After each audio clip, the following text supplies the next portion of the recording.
And we're back with some more oxygen not included. And we're finally finishing up on this magma planet. Well, scooping out the magma on this side. It took a little bit of time to get all the magma out of there. How much time? Well, we actually have a water clock that tells us roughly how long it's taken. And we can see it's about half an ocean. Yeah, it took about half an ocean to do. Aku is that little bit closer to getting dry. Soon they'll be able to get there. We're draining that ocean at 10 kilos per second, and even then, it's going to take just a little bit longer, I'm thinking. However, this we did run into some problems while scooping all this magma out. We've been dumping it over this side, and then we've been pumping it off into the rockets, which we have been firing back home. However, we've run out of space pretty much. I've crammed in as many of these tanks as I can. In fact, I even found a little bit of a bug where if you build rocket liquid cargo tanks really quickly, the game glitches out and allows you to build one more than you normally should be able to get away with. Which is how these two ended up a little bit larger. This is from a previous patch where you could build them as large as you want. They're limited now. But I'm thinking we're going to have to start taking this magma and using it. And I'm thinking the correct place to use that would be all the way down here at our sort of desalinator plant. Desalinator / polluted water cleaning plant. All of our water gets cleaned down here, and eventually this igneous rock is going to run at a temperature. It's been holding up remarkably well, considering the sheer quantity of water we're throwing in here and the temperature differential. Like, some of this water is coming in at 90, some of it's coming in at about 70, so it's heating up an awful lot of water and generating a nice chunk of power at the same time. But I'm thinking we're going to pump all the magma down here, or slowly trickle it down and use it as a supplementary heat source to this, to hopefully extend the life of this a little bit longer and dispose of some of that excess magma we got lying about. With the completion of this pitcher pump, we will finally get the last of the magma out of the section. I think nuclear reactor, we're going to need that to power our layer. And yeah, we could probably squeeze one in there. It's going to be a little bit tight, actually very tight, but we should be able to do it. But with that gone out of there, let's clear out the bottom here and make it nice and uniform. Do you know that feeling when you're finally getting to the end of a long project that you put so much time into?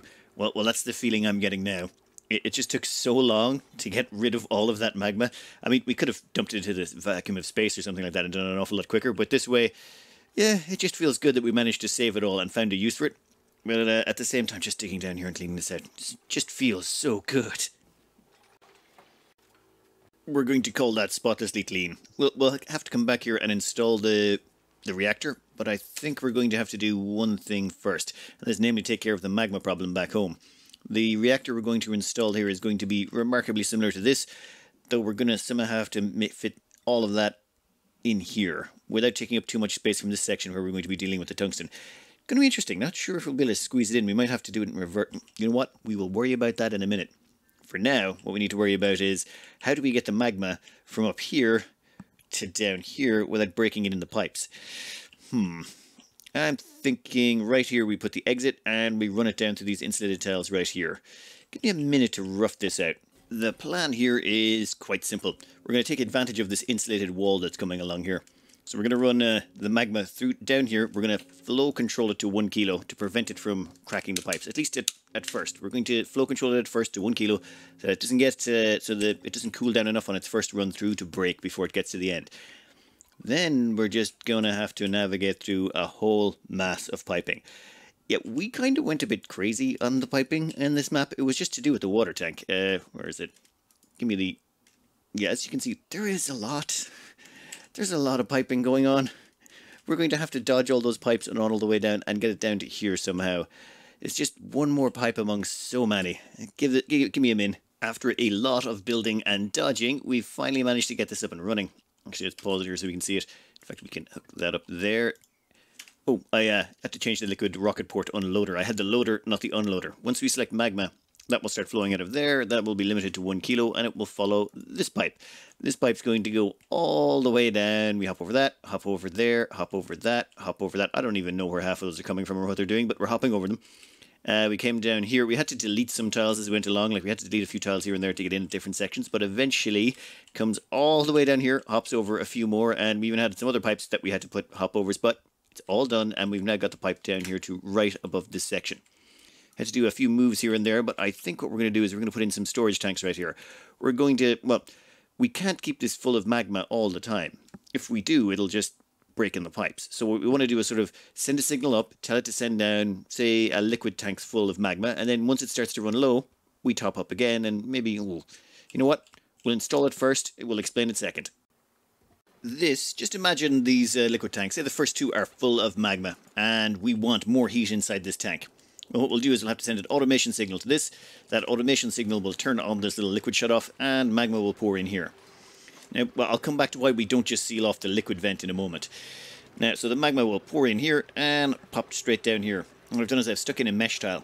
I don't want to be pouring liquid magma right down here because there'll be dirt, and it might turn the dirt into, well, turn it into sand tiles. That would be bad. So instead the magma should land inside the mesh tile, solidify, and then it should pop out. That's the theory. Oh, and that reminds me, we're also going to need to have a temperature sensor down here. We're going to make that out of steel. Automation wire going all the way back up. This is going to detect if, one second, if the temperature goes above the range we're looking for. If it does, it'll shut off putting more magma in. I'm thinking 190 degrees. The current our current old magma is set to do it to 180. I figure we'll set it to 190 for the magma and see how that plays out. Nah, that goes back to there. There we go. Automation in place. So magma will get poured in here and pop down at this liquid vent. Now the reason we're stopping it there is if we just block the vent directly, well then what'll happen is the magma will be stuck inside this pipe and it will start exchanging heat with stuff, and then next thing you know we've got broken pipes. We could replace it all with insulated pipes made out of insulation, which is a perfect insulator, though that stuff is incredibly expensive. So what we're going to do over here, though, is, yeah, we're going to get a bit silly. We're going to use steel, and we're going to use radiant pipes to go like this. One second. Yeah, we're going to have these daisy-chained along, made out of steel radiant pipes. Why? Well, because people always ask me to do something like this, and I thought, why not? I was going to use insulated pipes made of insulation, but the theory is this. We will run a kilo of magma through this per second for a bit. That will heat up those pipes, and once the pipes are heated up to the temperature of magma, well, then we don't have to worry about it leaching any more heat out of the magma as it passes through. So in theory, that should work. Though they will break a little bit at the start. Or actually, no, if we put 1 kilo through, should be fine. We'll test that as it goes. But now we're left with another problem. How do we stop this pipe from filling up with magma? We need to be able to request magma, bring it down here, fill up a certain amount of the tanks, and then stop. So we're going to have to run an automation wire all the way up to the top of the map to turn on and off the magma, but we need some sort of timer or system down here to stop it from sending down too much. And I think I've got an idea for that. We are going to use some very dumb automation on this. Yes. We don't want to try anything too fancy. This liquid reservoir, when it's at 90%, as in it's only 90% full of magma, it's going to send a signal up here that goes, hey, send me more magma. That will hit this signal port here, which will send on this signal to request more magma. But we don't want it to just keep requesting magma until it gets past that point. Otherwise, we'll be requesting in tiny batches, or it'll keep requesting, and then the whole pipes here will be full. Like, this pipe is massive. It goes the entire length of the map. Maybe it overfills. So what we want to do instead is request it for a set time. So what we can do here is we can pop down and we have all of these buffer and filter gate things we can play around with. So we'll grab one of these buffer gates, outputs a green signal if the input receives a green signal, and then keep sending a green for a determined period of time afterwards. So what we can say is, hey, send us 500 seconds, stay on for 500 seconds, and then turn off, type of thing. However, they're kind of limited. And by limited, I mean they only go up as high as 200 seconds, because of course they do. That would be too convenient otherwise. So instead, what we're going to do is maybe add a little bit onto this. And by add a little bit on, I mean we're going to stick in, whatchamacallit here, a filter gate. This basically outputs a green signal only if it keeps receiving one for a set period of time. In this instance, we're basically just going to stick on a little delay on this. This one's going to delay it for 199 seconds and activate another buffer gate. Okay, this will, I swear to God, this will make sense when we start actually using it. So the theory is this. This, once it starts receiving a green signal, will keep outputting a green signal for 200 seconds, which means we should start receiving magma down for 200 seconds. This will keep receiving the green signal for 199 seconds. When it gets it for 199 seconds, it will then finally allow it through, meaning for 1 second it'll turn green, and then this buffer gate will start and request another 200 seconds of automation to get more magma. And then once both of those are done, then we're going to send a signal back with an automation wire. Ah, damn it. You know what, we'll just put it underground. We'll send a signal back with an automation wire to reset the system. And that will reset it so that it won't activate again until this tank goes down below the required amount. Oh, this... Oh, wait. This one is going to be what goes off and requests the signal from up above. And this here is also going to plug into it. However, you'll notice I didn't connect those two together. I don't want them feeding back into each other. We're going to put in an OR gate here. The OR gate's only purpose is to stop the positive green signal from bouncing back through. You know what? We'll start running it and hopefully it should make an awful lot more sense then. While we're waiting for this to cycle through, let's go up to the top and start on the next stage, which is warming up the pipes. Oh, games does not like that. All we want to do here is get 1 kilo of magma through the pipes. That should start warming up the whole system, which is sort of what we need. Liquid output, give me magma. Actually, has the rocket landed? Ah, this has actually landed and unloaded. We're going to have to send it back to get even more magma.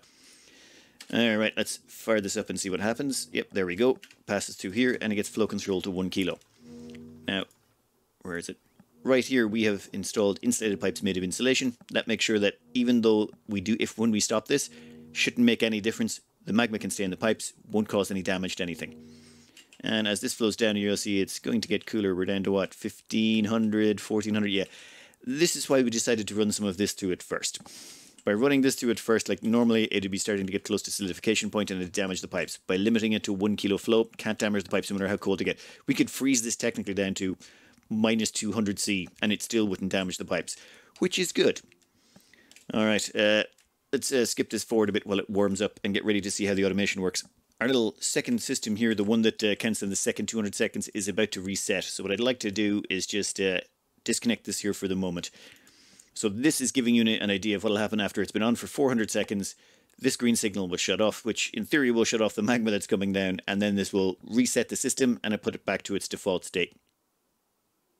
There we go. Everything is now as it should be. So this whole thing is reset, and this tank has now dropped below, let's say, the 90% it's supposed to be at.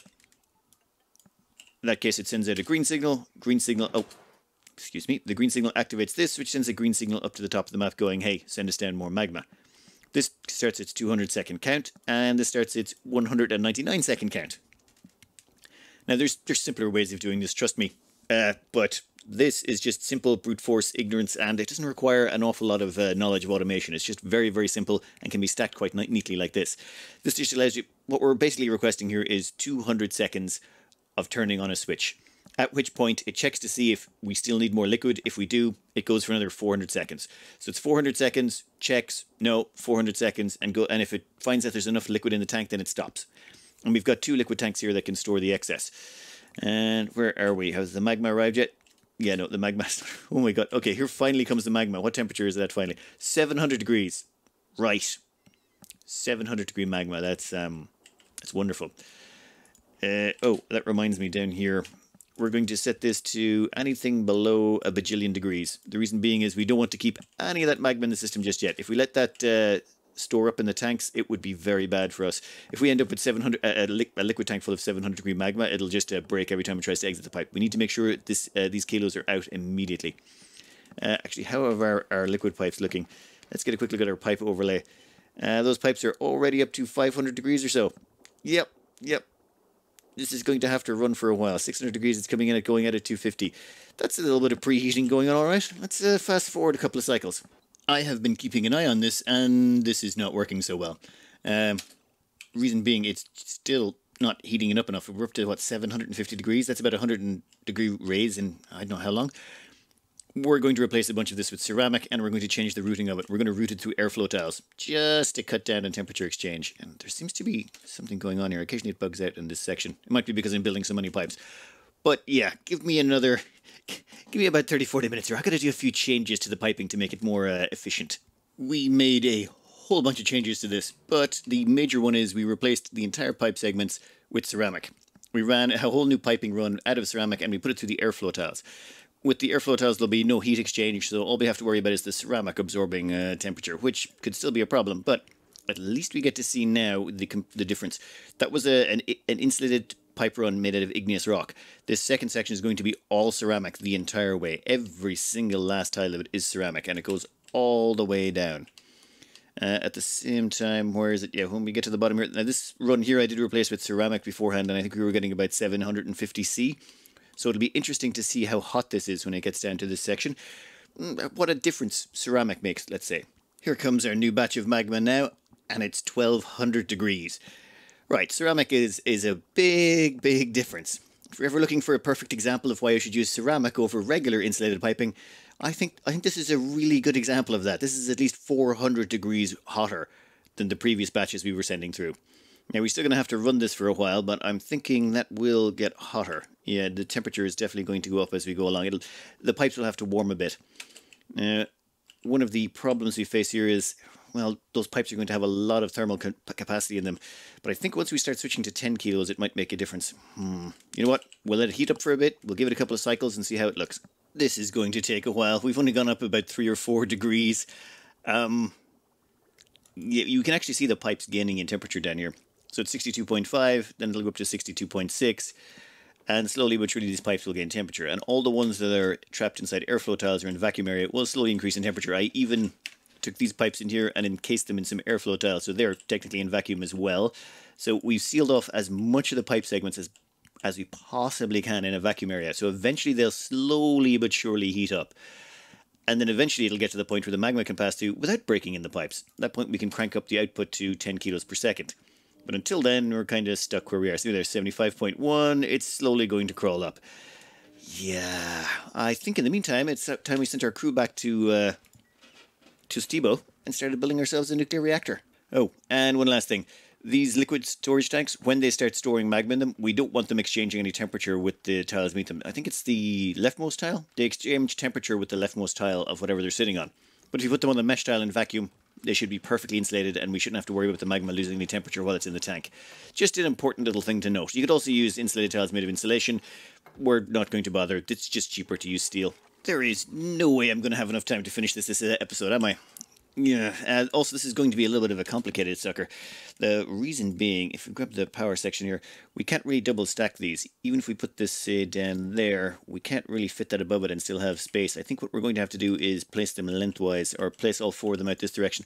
That might actually be a better idea. In fact, if we put them up, say, there, we could give it 3 lines. Yep, 3 lines of space for the steam to pass through and do 4 of them. That might actually work just fine. Though how we're going to exit in and out to service this is going to be interesting. Yeah, we'll cancel that for a minute. There's something I want to test before I log off for the day, and that is basically back here. I want to see what happens if we actually dump 10 kilos of magma through this. Because we see what happens if we put through 1. It loses so much heat, it would definitely solidify. It's about 1,409 degrees is the point where magma turns into solid rock. So I say what we do is we just put through a blob of 10 kilos of magma and see how far it gets before it breaks. Or if it makes it all the way to the end. You see, it'll have 10 times the mass, so it shouldn't lose as much heat. Give me a minute. Alright, we have fired off 5 blobs of magma. Okay, that was a little bit sloppy on my part. Or wait, was it 6? No, 5. We fired off 5 blobs of magma. 1590. Yeah, they're all 1590. Let's see how far they get before they break, or if they break before they get there. They're holding temperature quite well. They've got, like, a fair bit in them. We have made it all the way to the corner of the water tank, and we've only lost about 20 degrees in temp. Damn. Gotta give it to ceramic. It's pretty solid. What are we at over here? We're at, say, 1560. Let's see what it's like after it goes through this section. This section is a bit of a... I suppose it's just these sections here that are the problem. The rest of it's all covered in airflow pipes, so it should be fine. Done. Came out the other side losing about 8 degrees. Okay, that's pretty bad for that section, but it's not the worst. I mean, we're still well above the boiling point. Oh, yeah, those radiant pipe segments are going to do a number on this. I think we're going to get a few breaks here, but... Yeah, nothing we could really do about that. Oh, God. Ow. Ow. Okay, but on the bright side, they're pretty much preheated now. Did we actually get some magma at the other side? No. No, we did not. Oh. What is that? That's 8. Ooh. Yeah, that was dangerous. A bunch of hot igneous rock there fell down. That could have been problematic. It could have caused some stuff to flash to steam. But not the worst thing in the world. You know what I'm thinking? I'm thinking we turn on the full magma. Why not? We are all set, ready to go. We've got all of that hooked up. All we need to do is hook up the automation wire up top. And we have that right there. That should be nothing but 10 kilos of magma. Yep. Now we will get a few line breaks. That's probably going to happen, but near the bottom. Down where we have those radiant pipes, but that's kind of to be anticipated. Let's hope it doesn't cause any complications. Here it comes. Now, please don't do anything horrific.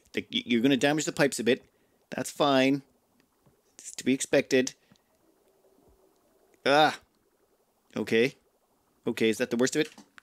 What did you do? Why is there... Yeah, there's a little bit of water there. I don't know where that water came from. That was there just before we started. Okay. Alright, that's not the worst. I think it's actually started... Oh yeah, the 10 kilos are getting dumped down here. This is set to... Yeah, keep dumping 10 kilos of magma in there until we hit 190C. Which is taking a while. Jesus. Okay, we're dumping in 10 kilos of boiling magma a second, and this is like eating it like a champ. Oh, I keep forgetting. There's a lot of steam in here.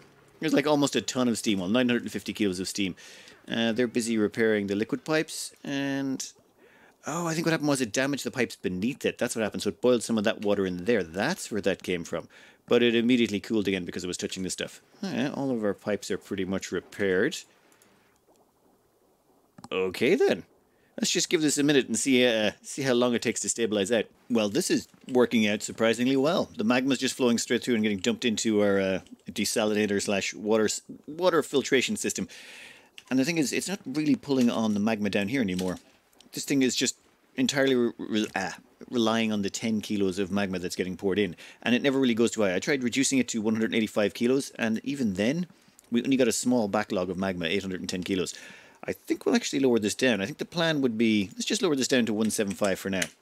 And let this back up. I want to see the system in action. I want to make sure that the fail-safes kick in and it stops filling up. As in, yeah, we want to make sure that this tank fills, then this tank starts to fill. But, well, once this tank hits 90%, we want it to send an off signal and stop. That way we don't end up overfilling the system and we end up with just the right amount in there and no more broken pipes.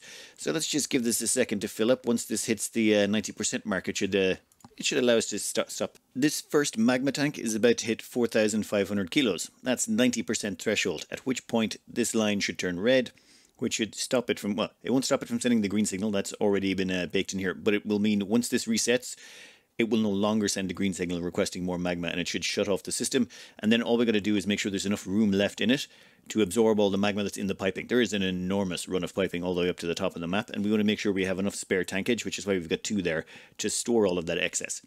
And seriously, you're not... Where's your red signal? No red signal at all? We're at 4,930 kilos. At some point you have to send a red signal. Right. Well, it's definitely sent a red signal.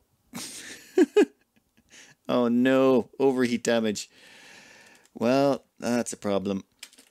Liquid reservoir is 6... I'm going to have to find some way to cool down that liquid reservoir. Enough was enough. I got rid of the radiant metal pipes. It was not worth it. I don't care. I'm burning the insulation. So I replaced all of those pipes with insulation just to stop that, because it was driving... If we had just started with insulation, we wouldn't even be here. Our problems would all be very, very solved. However, we're going to go in here and we are going to get visco gel and drop this down. The problem we face is this tank is heated up to 660C.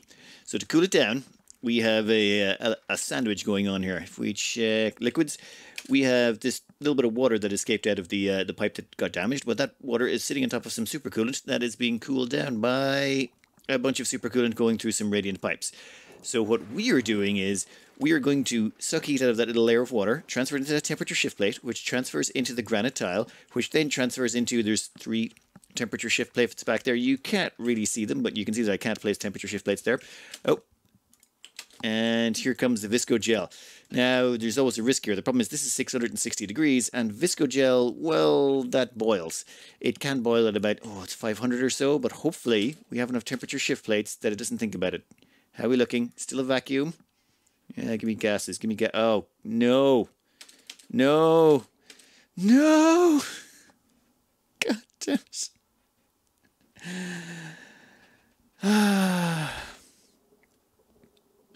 Okay, well, right. I gotta put in some gas pumps. Well, this is awkward. Just finish it. Finish it. Ooh. Yeah, I did not want that gas getting down there into our magma section. Okay, that's not the worst. We're going to have some overheating. It will be frustrating, but we can vacuum this place out and it will be fine again. God damn it. Never use radiant pipes, Francis. Always, always use insulated pipes. Just don't mess around with it. This turned out to be not a huge problem. We've got some gas pumps in. We're slowly draining the gas out. There's so little of it, it's not doing an awful lot of temperature exchange. We had a little bit of overheating from some old lead gas shutoffs, or liquid shutoffs. We just replaced them with steel. I think we're good. As well as that, the system kicked in because the amount of resources in here went below the threshold. So 90 to 95%. Once it goes below 90, it turns on, and once it hits 95%, it'll turn back off again. So right now, it's actually requested magma, and that magma is coming all the way down, and we get to see if this will turn on and off as requested. Well, the automation system works. It shuts off in a reasonable amount of time. It doesn't overflow. Yeah, we should be good. And as for the gas problem, we've managed to get rid of most of it, and it doesn't seem to have caused us... Okay, well, a few things broke here and there, but we fixed those, and I think we're good. It'll take a little bit of time before we get out the last of the gas from here. But I think finally we have managed to get magma from another planet, transport it to this planet, then run it through a whole bunch of piping down the side of a vacuum water tank that goes the entire length of the planet, get it down to a water filtration system, and then use that heat to boil water, because...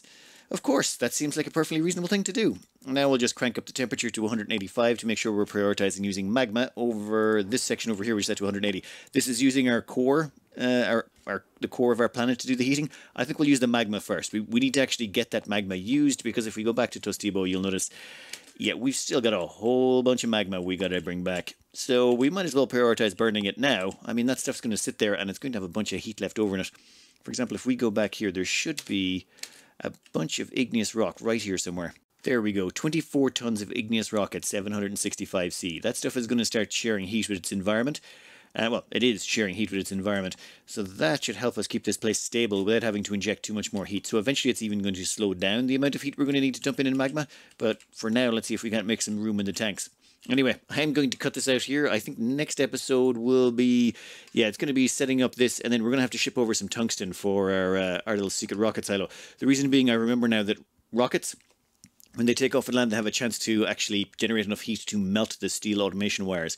Steel doors are fine, but the automation wires have a tendency to melt. We need to replace all of those with tungsten. Anyway, that's for the next episode. I hope you enjoyed, and good luck. The last of the computer parts have been ordered. They will arrive on the Thursday. I'll probably do a little bit of a montage of the computer being built.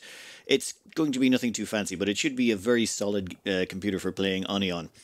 As for spam, yes, the spam is still ongoing. I try and do a twice daily cleanse of all the spam, but the problem is the comments go back on videos up to a month old, so I kind of have to scroll through a month's worth of comments. It takes a little bit of time. Sorry about that. So if you get spammed and it takes me a while to remove them, apologies. Also, this is going to be... I have 3 series going now. I've got this Oni one. I've got an episode or 2 left to do in this Oni series. I've got an episode or 2 left to do in the RimWorld series. And I've got, oh god, several more to go in the Factorio series. 3 series at the same time. This can obviously never go wrong whatsoever.